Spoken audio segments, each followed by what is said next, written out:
Hello everyone, Perlox here from the spawn room with another competitive snapshot for Counter-Strike Global Offensive. Let's take a look.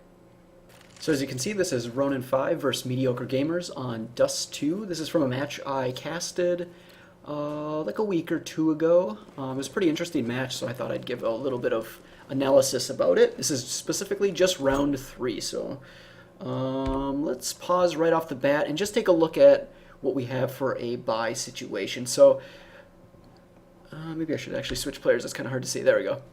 So you might think this is a little confusing. Maybe not confusing, but just unusual from an amateur perspective. I mean, generally it is 2-0. They lost two in a row on Mediocre Gamers' side, and yet they still chose to buy, which is a little interesting. I mean, they don't have a full armor here or here. They have limited grenades.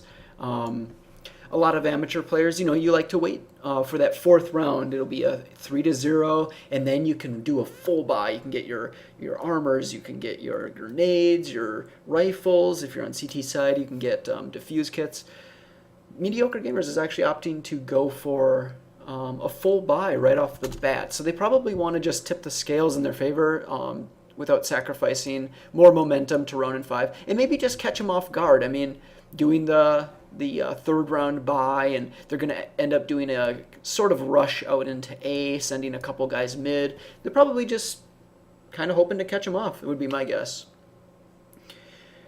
On the CT side, we have a little bit of decision making we got to figure out. So in the previous round, all the CTs sat in the far back here.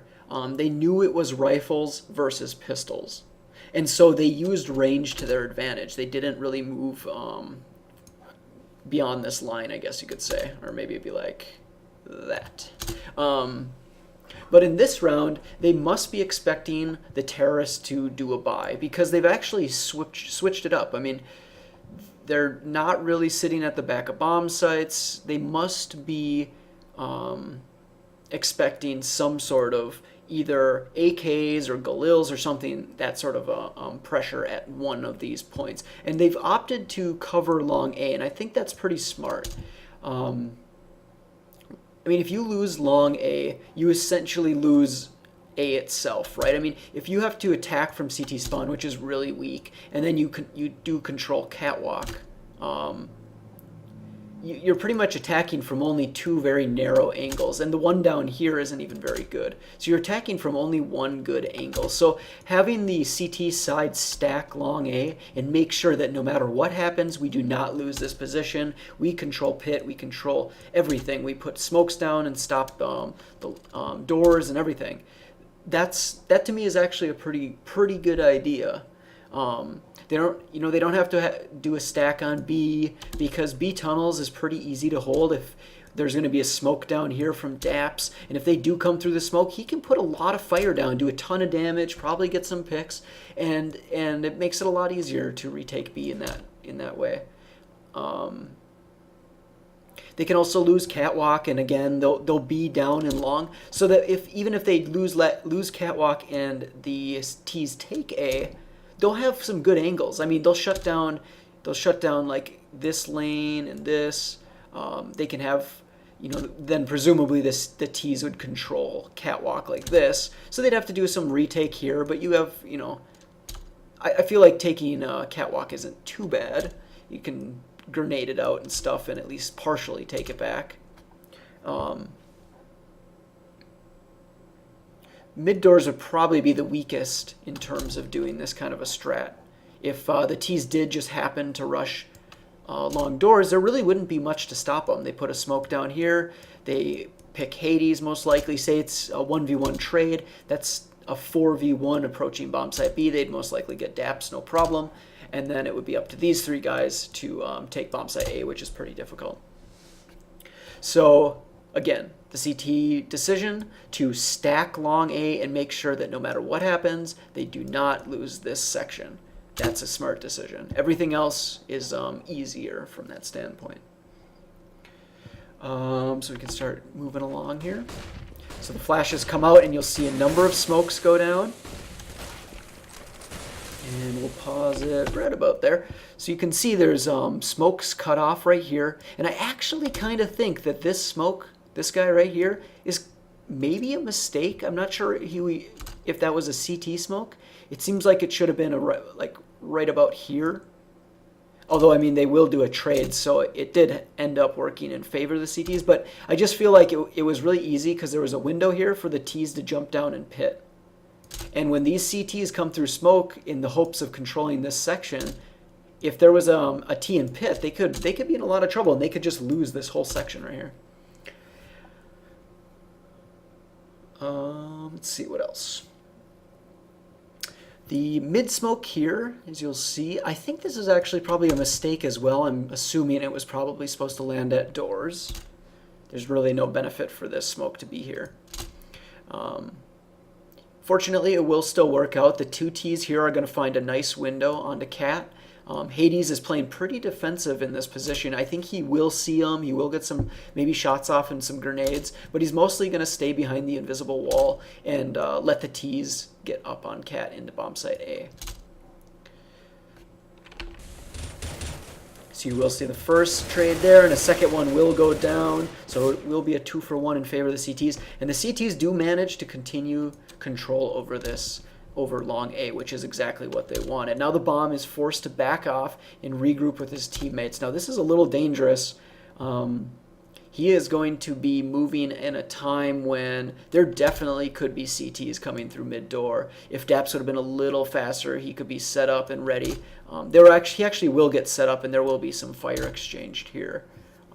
So this DeBorn's movement through here without his teammates is pretty dang risky. Daps did come through his smoke to check this, or to check tunnels. You might be asking why.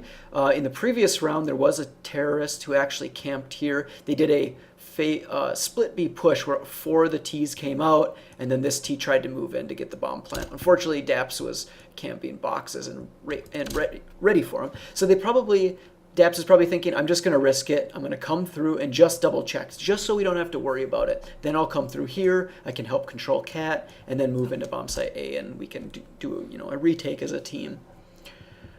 And I don't mind that. I mean, had there actually been a T here, which would be unlikely, I guess I'll mention that first. If they're going to, the Ts are going to commit to a purchase like this, most likely they're not going to send the bomb carrier here and hope he gets into B. It's just a little bit too risky for that style of an investment. You're basically hinging it on the random chance of a 1v1, which really wouldn't be that smart. So, but Daps checks anyway, and that's okay. And I mean, even if there was a guy and Daps did go down, Hades is in a nice position to reinforce either direction, depending on maybe the intel that Daps could give if he saw the T running this way or something. Yes. Okay, we can move forward here then. Wabbit is going to see them up on bomb site. Oh, that was weird. Seems like there should have been sound there. Yeah, Wabbit is going to see them come out onto bomb site A, and he's going to very quickly fall back at a long-range position. That's really nice and or really good decision making, just to play it safe. Let his team get more into position so that these two guys can work together. You can have someone watching your back while the other one moves up, that sort of a thing. Here's that kind of sketchy timing for DeBorn. Fortunately, Hades smoked his own door. Again, this could be, I mean, it's smart for him. He can make the cross safely. He actually doesn't know either. I mean, he tossed that smoke before these two guys were spotted. So for all he knows is when he comes around the corner, three terrorists could be rushing out double doors. So this smoke, I mean, it's a smart defensive smoke. Unfortunately, it's going to kind of bite him in the ass because he could have sat right here and watched this. Well, Daps watches here. They could have shut down the bomb, forced the bomb to drop in this area, and then forced a commit from these two Ts into the CT positioning, which would be ideal, but oh well. So we can make that move forward. We have it falling back so they can use that long-range positioning. Here comes the trade in lower tunnel, so they will know now at this point that the Ts are, that the bomb is moving up here. Alternatively, the bomb carrier could have made a different call here. The moment that pick went down, the moment that pick went down, he could have called Icy to rush into B, and I think that would have been an okay call. because they know that Wabbit was here and they knew that someone was watching Pit. So mostly it's a fairly safe assumption to assume there's probably 2 CTs here. I mean, one of the CTs could have moved up here, but DeBorn would have actually been in this area anyway, so he would have known. So they can assume fairly safely that there's 2 CTs here and 1 somewhere in here. And while the smoke is up, they actually could have had 2 guys cross into B. And since B is harder to take, most of the time at least, it might have worked out a lot better for them. But instead they are going to push on bomb site A. Let's see, anything else to mention? So now we're going to see the T's move into bomb site A here. And Hades is going to get a nice HE grenade. Does a fair amount of damage, will make the retake of bomb site A, or at least the attack, easier. Mediocre finds a really nice single shot pick onto Wabbit, who he was actually peeking before the bomb was planted, which, you know, generally is, I mean, kind of inadvisable. You have no reason to be peeking if the bomb's not actually down yet. But he did probably want to see if he could get an angle before. Like, if these guys are moving around to try and find a bomb plant, he could have actually got the bomb carrier. And you're basically just, I mean, it's a 3v3, so you're looking for any sort of advantage right now. So now he's put his team into a 2v3 position. And I think at this point, the terrorists should have had this round. I'm kind of spoiling it. I mean, I'm assuming you've probably seen it since this is a single round analysis. Right now, the terrorists, to me, are in a great position. Icy can continue watching Cat, make sure no one comes up behind him. DeBorn can stay in a position where he can't get picked from long, and he can watch ramp here. And Mediocre, all he has to do is sit along this wall so that he's invisible from Hades down by CT spawn. Unfortunately, he's actually going to peek and get picked, and Icy in response is going to peek and get picked. Hades is going to get a quick double kill, making it a 2v1, and DeBorn is severely injured. He's not even going to react. Like, when this fire goes down, he actually doesn't even look over the edge to try and pick Hades. And then he's just going to get picked from long.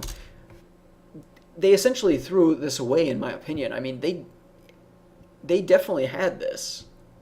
Had these guys just stayed, like, in this positioning, Hades' position would have been negated. I mean, he would have had to actually come all the way up. Becklemore would have had to come in. They would have had to do like a weird leapfrog thing where Becklemore creeps along the wall, hopefully doesn't get picked by DeBorn, or picks him, peeks around the corner, and then either him or Hades, one of the two, would have had to leapfrog up onto the bomb site while the other watched this position.